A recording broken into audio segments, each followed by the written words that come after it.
Good morning, everyone, and welcome to Friday morning. It's Stephen Whiteside here from the Uptrend.com. In the pre-market this morning, stock index futures and commodities are currently trading above fair value. Gold's leading the market higher this morning. We don't have any major economic numbers coming out. We do have some stocks in the news this morning. We've got Oracle up another $10 in the pre-market this morning. We've got Adobe down $49 last time I checked, so that if things end that way at the close on Friday, that would generate a new daily sell signal for Adobe.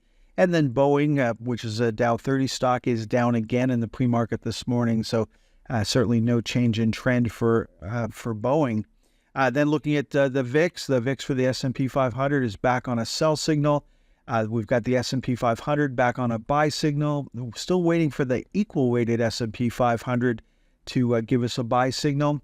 The VIX for the NASDAQ is back on a sell signal. The NASDAQ's on its second day of a buy signal, joined by the equal-weighted NASDAQ and the next-generation NASDAQ. And so you can see technology stocks are back in vogue right now. Then looking at the VIX for the Russell 2000, it is back on a sell signal. That's supportive for higher stock prices. The Russell moved up yesterday, not enough to give us a buy signal. That's also true for the small caps and micro cap stocks. We do have semiconductors on a buy signal right now. We did have NVIDIA continue to move higher on Thursday. The Magnificent 7 ETF on its second day of a buy signal. One change, we do have Meta back on a buy signal as of Thursday's close. Then looking at Tesla, Tesla was up on the day, still trying to break out of the range it's been trapped in for the past few weeks. Now, all of what I just showed you looks pretty bullish right now. And, when we look at the mid-caps, small caps, and micro caps, they're starting to move up. If they do generate buy signals, then we've put in a higher low. So that is also a bullish sign. Now, on Tuesday, we had a massive sell-off in JP Morgan and Goldman Sachs and some other financial stocks. You can see that for Goldman Sachs, we put in a lower low on Wednesday before recovering. And so we've been up on Wednesday and Thursday. Certainly, we are not really back on track. And then looking at JP Morgan, we actually closed lower on Thursday, so a little bit of a loss. And then on Thursday, we also had Wells Fargo trade right back down to the low from a month ago. So those stocks aren't looking pretty. We've also got Citigroup still on a sell signal here, had a big sell-off on Tuesday with the rest of the U.S. financial sector. Just randomly going through some financial stocks. Franklin Templeton company's not doing that well at the moment. It made a new low on Wednesday before moving up on Thursday. So that is down at the bottom right-hand corner of the screen. That's not where the market really is right now. What is working in the financial sector? Well, it's all of the exchanges. They are doing very well at the moment, whether you're looking at the CBO or the CME, or the ICE, or NASDAQ, or the TSX. All of those areas of the market, the stock exchanges, are all doing well at the moment.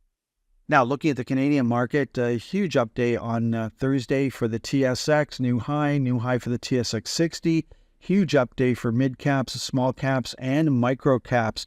The Venture Exchange was up 1.73% on the day. All of that didn't really have a lot to do with financials making a new high, or the income trusts, or real estate, or the telecom sector, or utilities, which had a nice big update. It had a lot more to do with anything that you can mine. The gold stocks led the TSX higher yesterday. We had the global mining index up sharply. We had materials up sharply. The big winner on the TSX itself was Kinross, which was up over 7% on the day. Next up, we had First Quantum, then Barrick, Wheaton, and then Agnico Eagle, all having big days.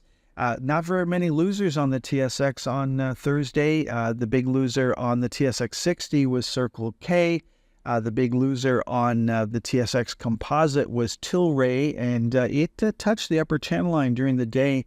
Still trading in the channel. So looking for a close on Friday above $2.35 to give us a new buy signal for Tilray. Then looking at commodities themselves, we had crude oil up on the day on Thursday, no change in trend. We had natural gas continued to move higher, looking to see if it can take out the August high. Then looking at the mining sector, we had copper up on the day, right on the edge of a new buy signal. All the focus on Thursday was on gold, which is up again in the pre-market on Friday morning. We've got platinum on its second day of a buy signal, and we've got silver back on a buy signal as of Thursday's close, looking to see if it can take out the August high. Then moving on to bonds. Bonds pulled back slightly on Thursday, still above the upper channel line. No change in trend for bond yields. And last up this morning, looking at the cryptos, we had both Bitcoin and Ethereum close higher on Thursday. No change in trend for either of those cryptos. Okay, folks, that is all for Friday morning. So far, it looks like the market wants to open higher. Have a great day. Have a great weekend. And if you're a member, you'll hear from me over the weekend. Otherwise, next time you'll hear my voice is on Monday morning.